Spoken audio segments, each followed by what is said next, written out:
मैं आपको कुछ आचरण के बारे में और जो जीवन में काम आने वाली चीज़ों सब के बारे में प्रकाश डालूंगा। मनुष्य की उन्नति जब होती है जब उसके ज़्यादा मित्र हो। जिसके ज़्यादा मित्र होंगे वो ज़्यादा सुखी होगा, जिसके ज़्यादा दुश्मन होंगे ज़्यादा दुखी होगा।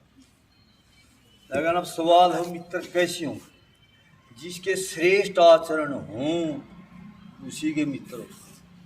श्रेष्ठ आचरण हो, माता पिता का सेवक हो, गुरु की आज्ञाओं का पालन करने वाला हो, विद्या प्रिय हो और अपने साथी को किसी को भी बिना नाम के नहीं बोलना, मिठी वाणी से बोलना। जितना मिठी वाणी बोलने से सुख मिलता है न, इतना सुख किसी चीज से मिलता। चाहे उसने और कुछ को आपने उसका सुख पूरा नाम लेकर बोलना चाहिए और मिठी वाणी से बोलना चाहिए। नंबर 2, गुरु की आज्ञाओं का पालन करने वाला होना चाहिए, सत्य बोलने वाला होना चाहिए। और जितने भी बुराइयां हैं ये नशे, इन नशों से जीवन बर्बाद होता है। अनेक दुनिया में देखो कैसे जीवन बिगड़ रहे। रसातल मत ले, न अपना शरीर का होता है, न परिवार का होता है, न राष्ट्र का, किसी का नहीं होता। नशों से दूर, काम क्रोध लोभ मोह अहंकार इन सब बुराइयों से दूर लक्ष्य हो एक आदमी का, मन विद्या प्राप्त करनी है और कुछ बढ़ना है। उस बढ़ने के लिए पहले ही सर्वश्रेष्ठ आचरण चाहिए। और जो जिसके श्रेष्ठ आचरण होंगे वो आगे बढ़ता चला जाए। क्यों? जिसके श्रेष्ठ आचरण है उसके सब मित्र हो जाते हैं। माँ बाप भी उससे खुश होते हैं और पड़ोसी भी सुख होंगे और बच्चे भी और गुरु भी, सब उसको उसकी भलाई चाहते हैं और दिन प्रतिदिन आगे बढ़ता था। अब ये बताओ, एक सवाल छोटा उठेगा, भाई हमने किसी का अधीन होना चाहिए या नहीं होना चाहिए? बस जवाब हाँ में, कोई शर्म की बात नहीं, बस बोल दे ले। बोलो, किसी का अधीन होना चाहिए कि नहीं होना चाहिए? नहीं होना चाहिए। अधीन नहीं भी होना चाहिए, होना भी चाहिए। क्यों?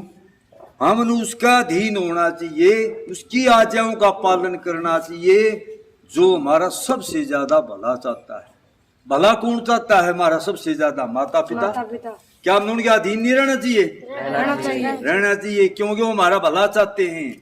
गुरु की आज्ञाओं का पालन, क्या हमने गुरु का अधीन नहीं रहना चाहिए? तो जब तो विद्या प्राप्त होगी, किसका अधीन नहीं रहना चाहिए? पराया अधीन नहीं रहना चाहिए। पराय अधीन, अगर जो अपने का अधीन नहीं होगा, जो अपने की आज्ञाओं का पालन नहीं करेगा, यह तय बात है वो पराय अधीन होगा और वो सारी उम्र दुख होगा, नरक भोगेगा। इसलिए अपने का अधीन रहना चाहिए, पराय अधीनता से बचना है और ज्यादा से ज्यादा विद्या प्राप्ति करनी चाहिए। मन कल कहा था, आपने छोटी बात बताई थी मैंने, अगर इस मनुष्य की इतनी लंबी आयु क्यों है? क्यों है? अरे ये सारी सृष्टि का राजा है, ऐसे सृष्टि के सुख भी लेनी है, चलानी है। क्योंकि मनुष्य कर्म योनि भी और भोग योनि भी है। और सारे मन क्या बताया था, पशु क्या वो भोग योनि में, उनकी लंबी आयु इसीलिए नहीं क्योंकि वो भोग योनि में है। कर्म योनि में हमने जो कर्म भोगने हम आगे के लिए करने भी, लेकिन आगे के लिए जो श्रेष्ठ कर्म करने हैं ने, उनके लिए विद्या पढ़नी है। और वो कहाँ मिले वो श्रेष्ठ कर्म करने की विद्या? वो ऋषि मुनियों के वेद शास्त्र और ऋषि मुनियों के शास्त्रों में ये विद्याएं हैं। और वहां पढ़ने के लिए 25 साल पढ़ने के लिए आयु इसीलिए हमारी फालतू है, ज्यादा है औरों से। और हमने ज्यादा से ज्यादा जब विद्या पढ़ाएंगे वही गृहस्थी सुख होगा, गृहस्थी बनेगा। जब वानप्रस्थ मजा वो भी सुख की बढ़िया रहेगा, संन्यास में रहेगा, कोई राजनेता बनेगा, कोई वकील या कुछ भी बनो, लेकिन वो सही काम करेगा, राष्ट्र का हित में काम करेगा। अगर यहाँ विद्या नहीं पढ़ी, श्रेष्ठ विद्याएं, तो देख क्या वकील भी राष्ट्र विरोधी हैं, कोई नशे के कारोबार कर रहे आते, देखो यूट्यूब पर देखो कितने अश्लीलता रहे हैं, क्योंकि हमें विद्या नहीं पढ़ रही। हमने ये आगे प्रश्न हमने अधीन रहना चाहिए, किसका है? माता पिता और गुरु। अपनों का अधीन। जो हमारा भला चाहते हैं, सीधा सवाल है इसका, जो हमारा भला चाहते हैं उनकी आज्ञाओं का पालन का, क्या हमने सबकी आज्ञाओं का पालन करना चाहिए कि नहीं?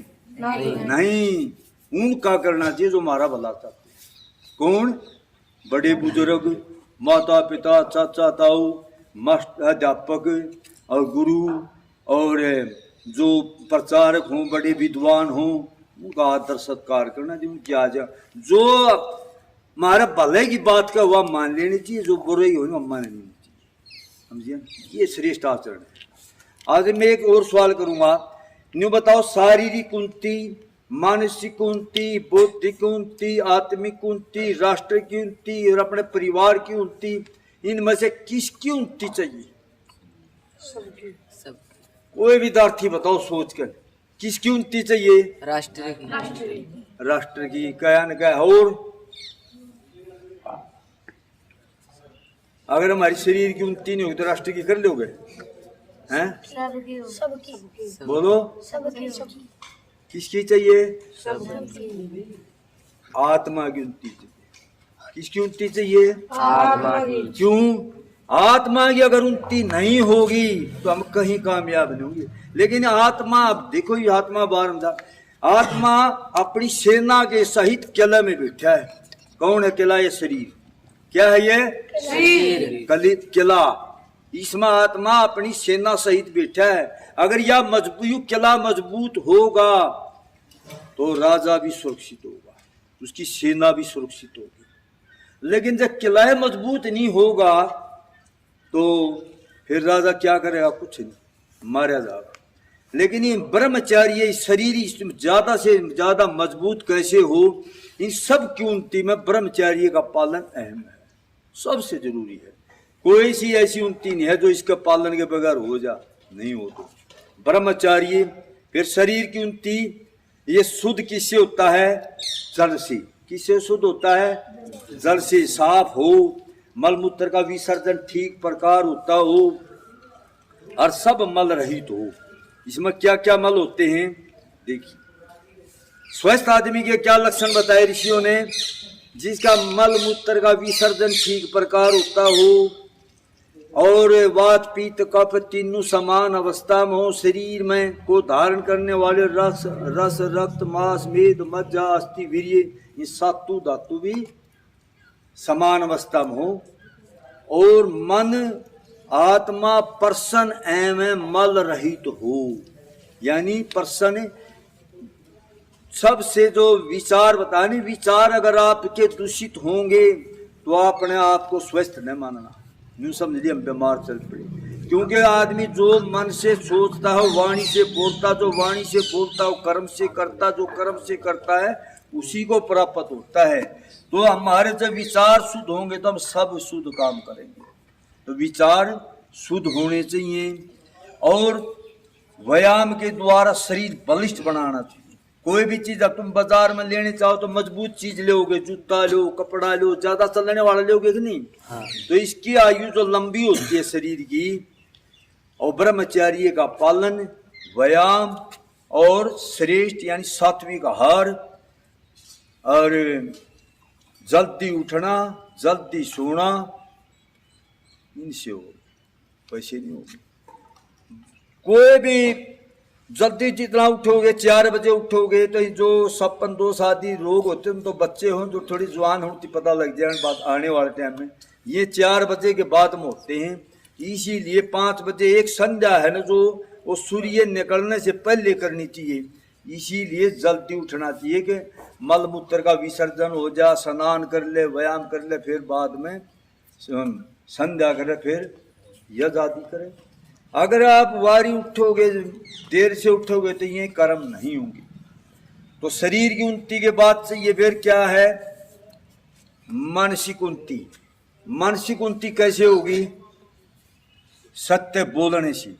जो आदमी शरीर से बलवान होगा, बलवान तो वैसा भी हुआ है, 50 मन बोध ले जा, लेकिन उसके बाद प्रसारण आदमी डंडे से काम लेता है। शरीर मजबूत से उन्नति नहीं होगी। फिर चाहिए क्या? मानसिक उन्नति। वो कैसे होगी? सत्य बोलने से। अगर आप तुम सत्य बोलोगे तो तुम्हारे गुरु, तुम्हारे माता पिता, पड़ोसी, तुम्हारा दुश्मन भी होगा ने, वो भी न्यू एतबार करेगा भाई ये झूठ नहीं बोल लगा, ये जो कहे सही है, तो उसकी यानी कीमत बढ़ जाती है आदमी। फिर किसकी उन्नति चाहिए? बौद्धिक उन्नति। क्या? अगर मान लिया आप बलवान, शरीर से बलवान हो गए, सत्य भी बोलो हो, लेकिन आपने तुमको ज्ञान ही नहीं होगा तो उन्नति क्या होगी? ये बौद्धिक उन्नति कैसे हो? वेद शास्त्रों के पढ़ने से। और तप बिना विद्या नहीं आती। तपस्वी बनना है, तपस्वी। तप क्या होता है? कल बताया भी था मैंने, जिसमें गर्मी, सर्दी, भूख, प्यास, मान, अपमान, हानि, लाभ, जीत, हार, इस सब में समता बनाए रखना। अगर कोई हानि हो जा तो कोई बात नहीं भाई, तो होती जाती रहे। तो इसका मतलब मोह में कहीं किसी चीज का मोह में नहीं। दिन रात एक लक्ष्य बना ले, मैंने विद्वान बनना है। जब ही आप मैं जब पहलवानी करा तो रात के 1-1, 1:30 बजे उठकर मेहनत करती, भाई पहलवान बनना है। और तो एक मेरे साथ जो जोर कराया करता ने, वो ये कह लग गया, बोले भाई तू मेरे साथ जोर करा था जब तो मैं बराबर था, अब तो मेरे से बढ़ने लग गया। यानी ब्रह्मचारी का पालन दें और रोज नित्य रोज कर्म करने दें, आदमी रोज बढ़ने लग जा। अगर तुम 4 आदमी जा रहे हो, एक आदमी पेशाब करने लग गया और वो 3 चलते रहेंगे तो उसने दौड़ के पकड़ना पड़ेगा, नहीं वो मिले नहीं का। ऐसे विद्या है, इसका एक लक्ष्य बना ले, दिन रात खाते आन भी सोते आन भी, मतलब इसका न्यू लक्ष्य मेरा पाठ से काम बताओ तो करना ही करना है, लेकिन और भी आगे उसको याद करो। जैसे अष्टाध्यायी जो कठिन विषय है मैंने बताया था, उनसे बुद्धि बढ़ती है। कठिन विषयों से, कठिन विषयों से कभी भी जी नहीं चुराना है। कठिन, जितने भी कठिन विषय पढ़े, जितना तुम कठिन परिश्रम करोगे ने, इतना शरीर बलवान बनता है। क्योंकि ये शरीर किससे बन रहा? प्रकृति से। और तो ये मन, ये आत्मा बुद्धि, ये भी तो प्रकृति ने, आत्मा के मन और बुद्धि भी तो प्रकृति से बने हुए। ये कठिन विषयों के ग्रहण करने में बुद्धि बढ़ती है, सरल से नहीं बढ़ेगी, कठिन से। किस किस काम करने से बुद्धि बढ़ती है?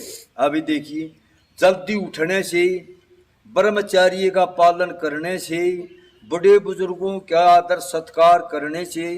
तो बताया ना विदुर ने, क्या चीज बढ़ती है? 4 आयु, विद्या, बुद्धि, आयु और यश। 4 चीज बढ़ती है। और ये जो बताया ने, इनसे भी 4 चीज बढ़ती है। और सब नशे विषयों को दूर रहने से, श्रेष्ठ आचरण से भी सब चीज बढ़ती है। यज्ञ करने से भी चीज मतलब सब बढ़ती हैं। और संध्या उपासना से भी बुद्धि बढ़ती है। कठिन विषयों का ग्रहण करने से भी बुद्धि बढ़ती है। तर्क से भी बुद्धि बढ़ती है। अगर मैं कोई झूठ बोलती हूँ, कुछ भी झूठ बोलती हूँ, जैसे बाइबल में आता है, कुरान में हजरत मोहम्मद ने चिठली अंगड़ी से चंद्रमा तोड़ दिया, तो ऐसी सुनी सुनाई बातों पर विश्वास नहीं करना चाहिए। तो विचार करना चाहिए भाई, एक छोटा प्राणी चंद्रमा कैसे तोड़ सकेगा, जो 2,40,00,000 मील ऊंचा है, तो इसको कैसे तोड़ सके? तो असंभव बात है। यानी कोई भी असंभव बात नहीं होती, संभव हो सकती है, असंभव नहीं होगी। यानी जो सृष्टि के अनुकूल है वही होगा, जो सृष्टि के विरुद्ध बात है ना, वो झूठ है। यानी ईश्वर की आज्ञाओं का जो पालन करना बता रहेगा वो सत्य है, उसके विरुद्ध झूठ है। और जो आत्मा के अनुकूल है बात वो सत्य है, और उसके विपरीत करना भी नहीं चाहिए। 8 प्रमाण हैं जैसी। और बड़े बुजुर्ग जो विद्वान हैं उनकी आज्ञाओं का पालन करना और उनकी बातों पे विश्वास करना, ये मतलब हर चीज तर्क की कसौटी है, पर कसकर है कोई बात माननी चाहिए जब बुद्धि बढ़ेगी, ऐसे बुद्धि नहीं बढ़ेगी। दिन रात तर्क पे कोई भी शंका हो अपने गुरुजनों पर पूछो बार बार, जब बुद्धि बढ़ेगी। कठिन के कठिन विषय, लेकिन आत्मिक बुद्धि कैसे बढ़ेगी, आत्मिक बल कैसे बढ़ेगा? यानी योगी बनने से। जब तुम इस लाइन पर चलते होगे ने, तो अष्टांग योग का पालन करते करते जब आखिरी समाधि में चले जाओ, जब योगी हो जाओ।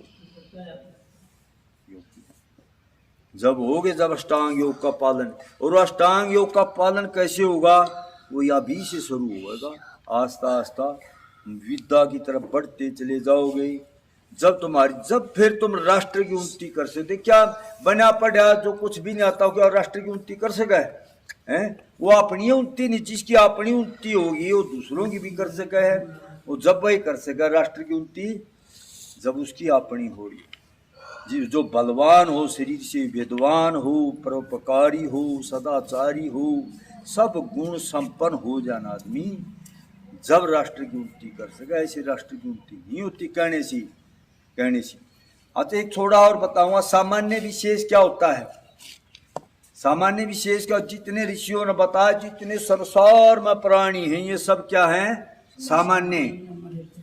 और मनुष्य में विशेष है, क्योंकि सामान्य विशेष बुद्धि से जाने जाते हैं। किससे जाने जाते हैं? बुद्धि से। और मनुष्य में सबसे ज्यादा बुद्धि, इसलिए विशेष है। और मनुष्यों में भी जो वेदों का विद्वान है वो विशेष है, और सब सामान्य है। जितनी आदमी सामान्यों की भीड़ होती है, विशेष की कभी भीड़ नहीं मिलेगी तुम्हें। सामान्यों की भीड़ होती है, विशेष की भीड़ नहीं होगी। और भीड़ में दिमाग नहीं होता। क्यों नहीं होता? ऐसा कैसे हुआ? इसलिए नहीं होता, भीड़ दूसरे के दिमाग से चलती है, वो अपनी बुद्धि से चलती है। दूसरे के कहने से चले, तो गलत हो काम से ठीक हो, तो वो ऐसे चलते हैं। हर काम सोच विचार के करना चाहिए, जब तुम्हारी उन्नति होगी, नहीं तो नहीं होगी। इसी के साथ मैं अपने वचन को विराम देता हूँ सबको।